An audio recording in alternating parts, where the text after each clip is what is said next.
Now children, after completing question number 21, now I am doing the last question of this topic, that is question number 22.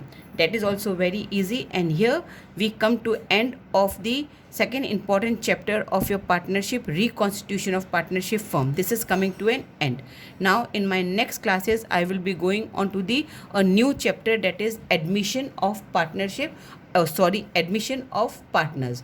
What will be the new topic? Admission of the partners. This we will be doing after this chapter. So here this is the last question of your chapter.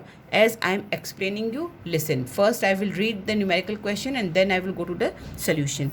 Amit, Sumit and Namit are partners in a firm sharing profit and loss into 3:3:2.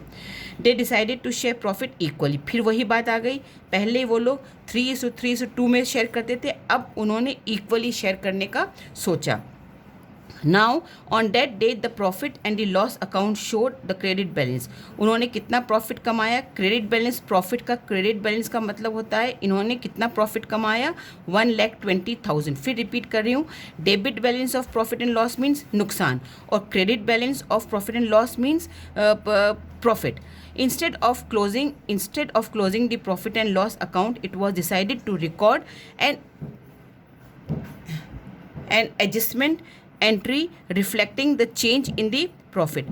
जो profit में change होगा, यानी कि 3:3:2 से अगर वो लोग equally में जाते हैं तो इस रेशियो से इस रेशियो तक आने में कौन सेक्रीफाइस करेगा, कौन गेन करेगा, किस पार्टनर ने सेक्रीफाइस किया और किसके रेशियो कम हुए और किसका रेशियो ज़्यादा हुआ, ये देखने के लिए अपन लोग को फिर से old ratio minus new ratio वाला फॉर्मेट यूज़ करना पड़ेगा.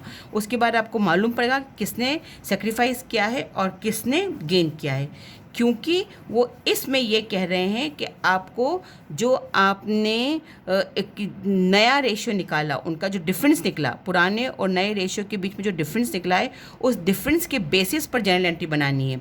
पहले में क्या था कि पुराने रेशियो पर जर्नल एंट्री बना दो, लेकिन अब क्या पूछ रहे हैं कि जर्नल एंट्री आप लोग को जो डिफरेंस आएगा उसके बेसिस पर बनाना है ना. तो instead of closing the profit and loss account it was decided to record an adjustment entry reflecting the change. देखो ये चेंज वर्ड आ गया ना, कि दोनों रेशियो में जो चेंज आया है उस चेंज के बेसिस पर आपको जर्नल एंट्रीज बनानी है. समझ में आया? तो अब मैं आपको इसका सल्यूशन बता रही हूँ.